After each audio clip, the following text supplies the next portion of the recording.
I'm fully confident. Like if I went out and I lost everything right now, I could start over tomorrow and be right back where I am within 12 months.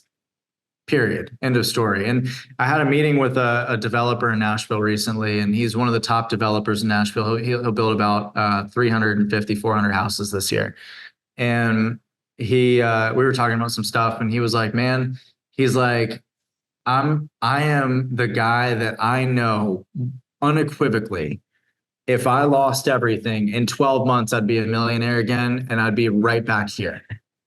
And that is a huge confidence boost when you can have that level of assurance within yourself to know that it doesn't matter. I can lose it and start over and I'm good.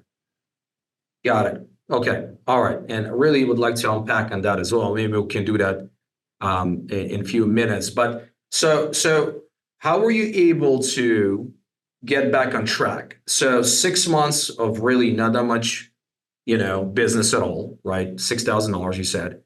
You said you hired Josh Smith, who's, by the way, Josh is like about 25 minutes away from me. I'm trying to get him on my podcast, and he's super busy guy, so maybe you can put a really nice word. Man, I haven't seen him. I haven't talked to Josh, I don't think, since last time I saw you in Clearwater. Yeah. No, we're communicating. We're communicating. I'm giving him my schedule. He's giving me his schedule. So we're trying to kind of like connect and everything like that. But so did you hire Josh then, and he kind of get you going, or? So I started going through his coaching program, and of course this was 7 years ago, I guess now, right? This was back in 2016, April of 16. And so it was just a matter of ensuring that the actions I was taking during the day were pushing forward on the growth and the momentum, instead of, literally I would do what every agent does. Every agent gets out here and they say, hey, I want to be successful. That's the first statement. But then the actions are misaligned because they're so busy, I'm going to build these email templates and these campaigns and this and that and the other thing, to do anything other than the face-to-face interactions that are necessary to be successful, right? And you sell yourself on this story of, well, I'm busy, but you're not productive. And so I was busy, but I wasn't productive. And Josh brought some clarity to me, one, in the mindset, again, of the fact that, I was feeling burned out, like, already, because I hated houses. I was so sick of walking. You sold 11 houses and you felt burned out. I hated people's nasty ass houses. I'd walk in and I'm like, God, I'm getting like, this is horrible. Yeah. And so I wanted to focus on the business aspect, but I didn't know how to focus on the business aspect, make money.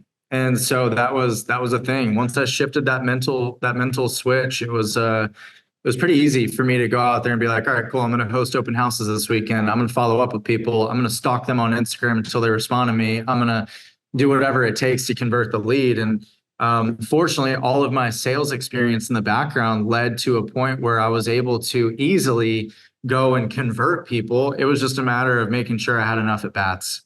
Gotcha. So 2016, how many units, how many homes did you sell? Oh gosh, I have no idea. It was probably like 18. 18, and then 2017? 2017, I made like 300 grand. Average sales price back then was like 256, 30. You sold probably 70, 80 homes. Yeah, about 50, something. I don't know. Like that. And then in 2018, that's when you started your brokerage. I started the company in June of 18. Okay, so why brokerage versus a team? Typically, the natural progression is like with me, right? I got licensed 2013. The first 3 years, I was a solo agent, sold a bunch of homes. Then I needed help with leads. I hired showing agents. Those showing agents became my agents, and that's how I started a team. I ran a team, and then 4 years ago, I started a brokerage. So there's that kind of like a natural progression, right? What motivated you to go first with the brokerage versus a team? Yeah, so I had started a little team when I was at Remax, and I had the team for 9 months, maybe a year, before I started the company. And so when I started the company, my 4 agents that I started the company with, were those team members, one of which was my mom. And she, you got to have mom in the cheering section. So, she joined with me, and then 3 other agents, and we kind of went from there. So 4 agents, including your mom. Oh. So sorry, 2018, right? So you started a company. What was your vision? Did you have like a huge vision from day one? Like, man, I want to build an empire. I want to have like multiple locations, 30 plus states, whatever. Or was it just kind of local boutique? I already knew from day one that I was going to build a national, international company, that we were going to go public at some point in the future, that was the whole vision. And more than that, the vision for what we're building isn't just to build another brokerage, but to really simplify the way that real estate is conducted in general. I think personally that buying a house sucks. I think the process sucks. So for me, it's like, how can we go and rebuild this process and really streamline and simplify the experience for the consumer, while also redefining what the consumer understands is a realtor? Because we have so many people out here who are real estate professionals who just want to screw somebody over for a commission check. And that's where we end up getting these NAR lawsuits, where people are, putting us in this situation because the reputation of the realtor is not good. And so I think we're at a significant moment right now in the real estate industry journey, if you will, to really start to redefine the consumer's experience and expectation of who they should be working with and how it should be handled. And so, from an overall picture, you think about COVID really opened up the minds of the consumer as much in relation to convenience. Yeah. Instacart, DoorDash, Uber Eats, right? Like those things dominated. Remember when Amazon 2-day shipping was cool? That's cool. And now you're pissed off, you don't get it in 2 hours. Yep. So like the timeline of people is speeding up because of the offerings of every other industry, and the real estate's still, plugging away back here on the railroad. Like, what is going on? Station 1. Yeah, exactly. Like, it's crazy. So we need to do better industry wide. So that was like, when I think about the vision, that was back in 2018, dude. You're already thinking about, this is what I want. This is how I want to simplify this industry, right?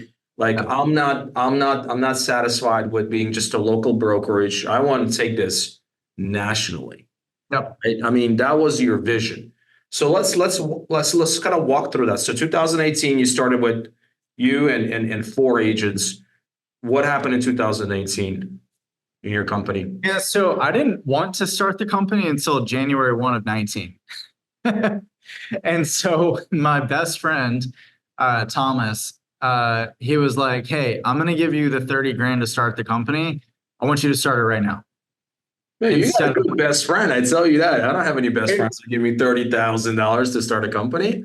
And so he did that, and I started it, and we were not ready, man. Like I thought we were ready to take over the world. It's funny. I went and shortly after starting the company, I went to Vegas and was at an event with John Sheplack.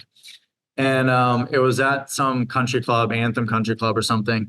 And I walked up to him and I was like, "Hey, man, so I'm starting this company. This is the vision of what we're going to do. And this is the model." And he goes, "Yeah, it's never going to work."